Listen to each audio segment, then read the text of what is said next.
welcome back to Fan Talk, Weekly Wire. I'm David. I'm Simon. We're going to start off with the box office. We've had some interesting news this last weekend. Yeah. Guess who's returned to take the throne? The Joker. Yep. Came back from number 2 last week, now back number 1 again. Now back number 1 again. Yeah. Not by much. Our favorite Angelina Jolie movie is still kind of underperforming. Maleficent. Yes. It made $18.5 million against Joker's $18.9. So it had a bigger drop, which led to Joker going back up. But still, it's pretty close.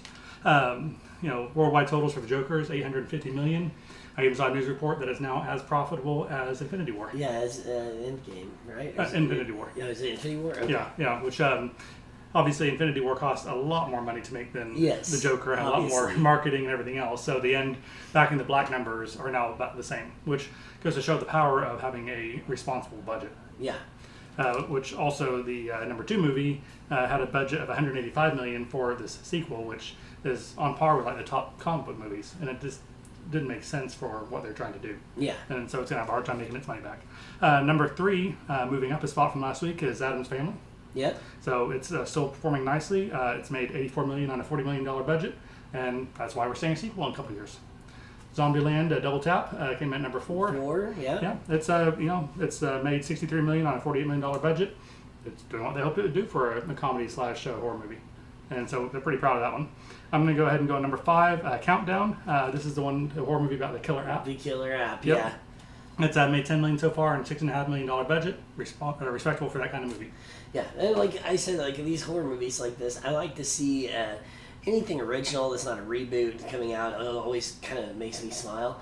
And then on top of that, that's how these films used to become successful, become cult classics, is you got some people taking chances on these original scripts, and they didn't spend a huge fortune on acting and budget. The budgets were smaller, the films were still good, and you could actually make some money on these films. And on top of that, you got to give a lot of these actors, like younger actors and newer actors, an opportunity, because a lot of great actors really did cut their teeth in these lower budget horror films. Right, and these kind of low budget horror films, you don't drop 10, 20, 30 million on talent. Exactly. Otherwise, you blow the budget and you're immediately labeled as a failure regardless of what you make. Exactly.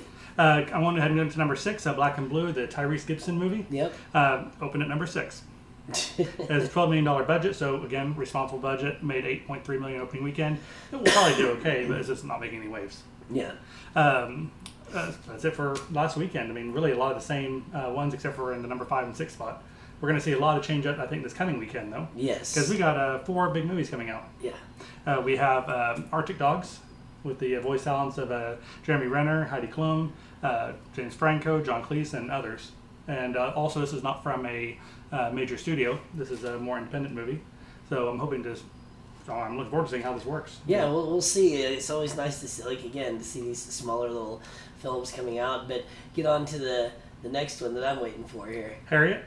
No, that's not the one. About Harriet Tubman. Yeah. The civil rights leader, taking the slaves out of helping lead them out of the South during pre-Civil War and that time period, America.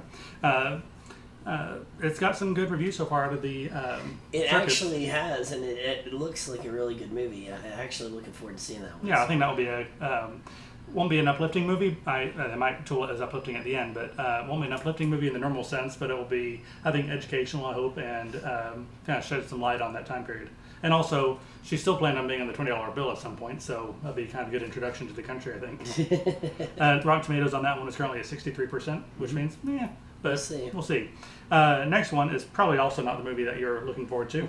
Motherless Brooklyn. No. This one is written, produced, directed, and starring Edward Norton. Edward Norton, That's yes. the guy with Tourette's, the informant with Tourette's. Yeah. Also has Bruce Willis, William Dafoe, and Alec Baldwin. No, it's not the one I was waiting for you, but I do seriously want to see this movie. I've seen the trailer. It looks good. Whenever I saw the trailer, this movie had flown under my radar. Yeah. And I saw this trailer, and I was like, how did I not, catch this and read more about it? So I've since dove into it quite a bit, and this will be one I go and see in the theater. Yeah, it looks incredibly good. Neo-noir crime thriller takes place in 1957 New York. Yeah. You know, and the trailer did blow me away. I was like, oh wow, I really want to see this now. Yeah, I mean, let's just be honest. Edward Norton might get a reputation for being a little eccentric, but the man can act. Yeah, and apparently write, produce, and direct. And also, I mean, Defoe, Baldwin, Bruce Willis, they're all solid. Amazing actors, yeah. I mean, and I always like seeing Bruce Willis in anything, so I think it's going to... He definitely fits this genre of film really well, so I think it's going to be a lot of fun. Now for the one you've been waiting for. Dun, dun, dun, dun, dun. Yeah. Terminator Dark Fate. There we go. With a budget of $185 million, which actually surprised me considering how rough these last few have gone. So it's got the budget for it. Yeah. I'm sure Cameron had something to do with that. Yeah, I'm sure he had a lot to do with that, actually. Yeah, and it's predicted to make $40 million opening weekend, which that's a domestic number only, which I think it is. It needs to at least hit that to start to do well. I mean, this is also going to ride a lot on international numbers like the last ones did, but it needs to hit at least, I think, north of 40 in order to start to make back an $185 million budget. Yeah, and the big thing with it, too, is going to be, you know, like you said, starting off strong enough that it pulls the crowds. Because if not a lot of people go out at first... you know, because we've been burned by Terminator movies, let's be honest. Yeah. So if a lot of people don't go out there and see it opening weekend and it doesn't get enough word of mouth to really push those sales, we're going to have another flop on our hands. Yeah, and also audiences typically punish series when they have bad entry. In this case, we now had a couple bad entries. Yeah. So this is probably a do or die for Terminator. Yes. As far as in this kind of universe, this version, this iteration. What a great way of phrasing it. Yeah. You know? It's going to be terminated if it doesn't do well. It'll be dominated. That might come back to life on some kind of Netflix show or whatever else, but as far as a big screen movie, not until it can rebuild a following if this doesn't work out. So we'll see. I'm fingers crossed. I'm going to go see it. Oh, definitely. We'll go see this one together. Yeah. It'll be great. I'm excited about it.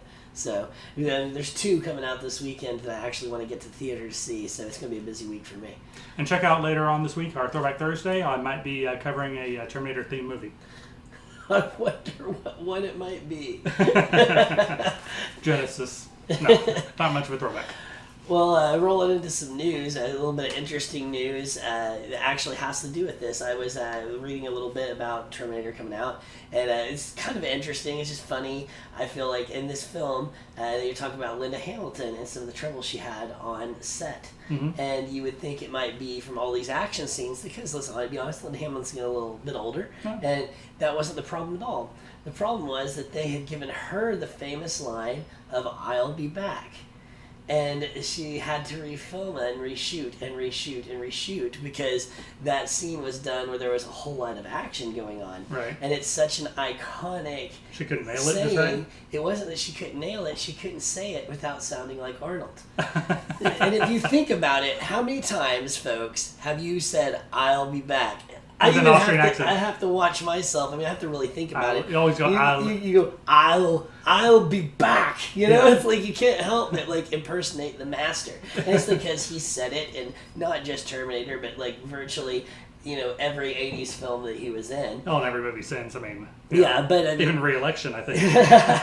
But I'll be back. Yeah, no, but Arnold Schwarzenegger used that line, and so it said that she would film it, and of course there was so much action going on that you're thinking about the line when you deliver it, and it would just be like, "I'll be back," and she'd look over at the director would be like, "You kind of sound like Arnold again." She's like, "Oh God," you know. Linda, that's great. Can you try again a little less Austrian? And even he had a tough time the first Terminator saying it because of his accent. He tried to undo the contraction. Yeah. And I just thought, I will be back. That didn't make sense. Yeah, I just thought it was really interesting because, you know, like as a famous line, you don't really think about it, but then it's like, oh man, that would be hard to try and make that phrase your own. Yeah. When it's so iconically his. Yeah, like if you were on a boat, could you say I'm king of the world without yelling it? Probably not. I mean, I can definitely see that. Yeah, and some other news. Even if I tried to say "rubber baby buggy," that would come out as Arnold. You didn't think I'd say that, did you? I didn't think you would. No, some Star Wars news. Just a little bit of projections have been coming out, and we were talking about this as far as right now, Star Wars Episode 9, Rise of Skywalker. The Rise of Skywalker. Projected to be in the 185 to $225 million range. That is once again not like this is actually what we think is actually going to be the numbers. This is more of a numerical value of showing a level of interest based on marketing. Marketing, yeah. So it's basically how they tool their marketing based on these numbers. This isn't actually saying this is the exact range. No. But it gives you an idea. And it is more on par with The Rise of Skywalker than it is... Rise of Skywalker is more on par with Last Jedi, which hit 220, which is near the top of that range. Yeah. Then Force Awakens, which had 247, a record-breaking opening until Endgame. Yeah. No. So it looks like if it does in the high end of that range, it's right in there with Last Jedi, which, as I said earlier, this is Star Wars, so different rules apply, but in general, that was lesser received entry in the series, so they might be punishing by not as many people coming out after being disappointed. Yeah. But once again, it's Star Wars. Once again, also, this is the first one since Solo. Yeah. So who knows? And there's a lot of ifs, ands, and buts when it comes to this new Star Wars movie. I mean, there's a lot of people being down off the last film, but then there's also a lot of positivity after this last trailer. There's the negativity and of like how bad Solo did, but right now in news also, director Solo is really firing at Disney a lot, saying that he feels that it is really their fault the film did as badly as the first director, not Ron Howard. Yeah. And the thing is, they reshot 80-90% of that movie, basically doubling the budget. And back to what I said before, responsible budgets. If different Hope Solo, that's a soccer player. Yeah. If Han Solo had made the same numbers, but with half that budget, it wouldn't have been a disaster. It wouldn't have been a disaster. It would have been like, made a little bit of movie, fine, let's move on. Well, and then they also went on to just about the marketing campaign. I mean, there was no special treatment. I mean, everything was really pushed into the marketing for the Marvel film, but not as much for the Star Wars film. They thought it would speak for itself. And off of, The Last Jedi and everything else, it just didn't gel well. The marketing wasn't handled well, and even Disney, I think, as much as admitted that. Yeah, and they didn't sell to people, why do we need this movie? Yeah, but now they're seeing a big flash fire as far as Solo is concerned. There's a big movement for Solo, too. A lot of fans want to see another Solo movie. I think a lot of fans would be interested in seeing some kind of version of the original footage, the original movie that was being filmed. Yeah. I mean, that'd be interesting to see, and they could probably sell some serious DVDs based on that. Yeah, but I mean, I am one of those people. I actually like the Solo movie. Yeah, I enjoyed it. I thought it was a fun film. And as far as needed, no, but as far as being a huge fan of Han Solo and that character, and the homages that it paid in that film, and enjoying it, I enjoyed that film. Yeah, the actors did a great job, impersonating is the wrong word, but latching on to their other counterparts and playing younger versions of themselves. They did a very good job on that. The world was fine. The storyline was fine. And there could be more to be told in that story. And I'm not opposed to some more Darth Maul. No, exactly. Because by itself, it's kind of an odd scene. Yeah. I mean, obviously people have seen Clone Wars. You need to see more of it, even if they just add it on Disney Plus, like they've done with the Kenobi movie, because Kenobi was going to be a movie, but it's now going to be a series. According to Ewan McGregor. Yeah, according to Ewan. No, I can't talk. Ewan McGregor. Yeah, and it's because of that Solo film. So there's a lot of interesting Star Wars. A lot of consequences that kind of happen because of that. Which I feel like, again, in Hollywood, everything's a formula about making money, but sometimes you go against the formula, and it pays off well. Joker. And Joker is a perfect example of that. Yeah. Exactly. Going into bring up Joker, we go into some DC news. Gunn has come out and said that director of Suicide Squad 2. Yeah, so none of these DC films now are going to be connected. Not necessarily. Yeah. I think they can cherry pick. Yeah. Which ones are part of the DCEU or not, which, other than Wonder Woman and Aquaman sequels, I think the DCEU is dead. Pretty much dead. Yeah. To be nice. Yeah, and we've talked about that many times on this show, as well as some other shows that we frequently watch. It's been discussed, and it looks like they're kind of catching on that these independent films do well for them. It's better to have an independent film. Also, something I was discussing with Logan, who is actually on our Watching Watchmen panel, that I thought was interesting about the Joker, that before I had said how I didn't need a story to tell me the Joker's backstory. Yeah. And I really thought of something he said, and I was like, it's really kind of brilliant, is that it's one of the backstories. If you think about the Joker character, for instance, even the Dark Knight, he's had all these stories of how he got his scars. And so you can take that whole film as one of his stories. Like one of the unreliable stories. Narrator. Unreliable narrator. That's all in his mind. That's one of his one of his backstories. Well, Kenobi said certain versions of Yeah, it was very from a certain point of view. Yeah, from a certain point of view. Yeah, it was very great. But so yeah, they're looking at not interlinking those films together, which I think is very wise. Another little bit of nugget of sci-fi news coming out for those of you who are huge Frank Herbert fans.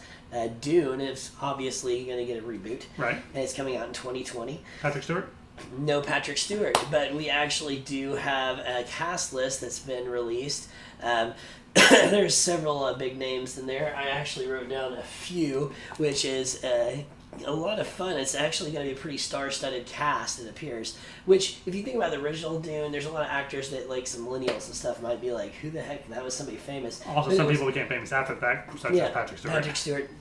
But there is a whole lot of big actors in here. Zendaya, who plays Mary Jane. Yeah. Also, Timothy, I can never say his last name right. Timothy Chalamet. Jason Momoa is going to be in this film, along with Dave Bautista. Wow, got some muscle. Yeah, both of them are going to be in it. So they can save money on shirts. Yeah, Stellan Skarsgård is going to be in it. Okay. Who's also from Marvel film fame. Yep. We got Josh Brolin, Oscar Isaac, Javier Bardem, I always say his name wrong as well, and Charlotte Rampling, and just to name a few of the huge cast that they're putting together. So they're dropping $100 million on cast. I mean, it's going to be a big cast, and there's a lot of people who are coming on this film and taking a little smaller budgets than necessarily they normally would because they want to be part of this iconic film. Sure. And I will say, it's a risk. I mean, if you think about Dune, it's a risk. I mean, you look at all the trouble David Lynch had, and to this day, he honestly hates that film. Well, and that kind of movie now would do a lot better in today's climate of sci-fis, comic movies, and just out there ideas. Having said that, do you think this will be like an actual remake, reboot, or is this like a new story based upon the elements of Dune? It is a reboot of the original story. Okay. I think it's going to be told a lot differently because if you think about it, like Dune's been rebooted before for TV movie, and they actually also then went and made The Children of Dune, which is another book, and it actually kind of covered 3 books in that miniseries. But the version that David Lynch did, it was very different. And not necessarily storyline, but just the way it was filmed, and also I think we're going to see a very different film than obviously what David Lynch did. But I think the acting prowess in this alone is going to be fantastic. Well, that should hopefully lift it above the likes of like Valerian or Jupiter Ascending or something like that. Now, one thing I am happy for, but I'm kind of surprised, is that we're not going to get, it doesn't appear anyways, that we're going to be getting a movie that's broken up into parts, like 2 parts. I think Dune is definitely a movie that's got enough to it. It could be broken into 2 parts. Which means 3. Which, but it doesn't look like they're going to do that.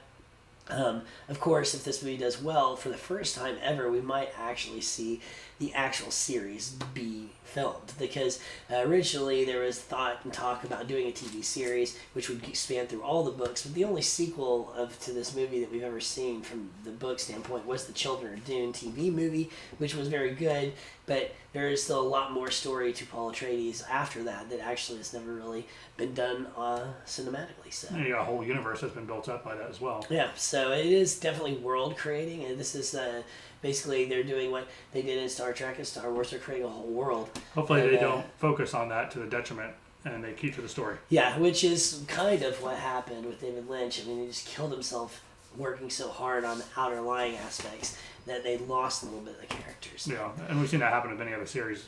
They're like, oh, let's build a world before we build a franchise. Before we build a franchise, yeah. But that's really all that's going on in news this week. I did see one other thing, and hopefully this isn't a harbinger of bad times, but... I know what you're going to talk about. The fires? Yeah, the fires in LA and California in general, and, obviously, the best for everyone having to deal with that, but... Hearts and blessings are out to everybody and their families. And a very minor, this is nothing in comparison to losing homes or losing lives, but a very minor inconvenience caused by that is the cancellation of the Dark Fate premiere in LA. Yeah. So I'm just hoping that's not a sign of what's to come with this movie. To a dark fate. Yes. Well, folks, don't forget to like and subscribe, ring that bell, leave those comments. And we will see you soon. And don't forget to tune in later this week for our Throwback Thursday. And also another Watching Watchmen. Another Watching Watchmen. That should drop on Wednesday. Did you watch Watching Watchmen? Did you watch Watchmen? Yes, also? I did watch Watchmen. Yes. And I had to watch Watching Watchmen. Yeah. Because, you know. Yeah. But I'm excited to talk about that. So. Yeah. Been a good series so far, and looking forward to more of it. All right, thanks for watching. See you guys.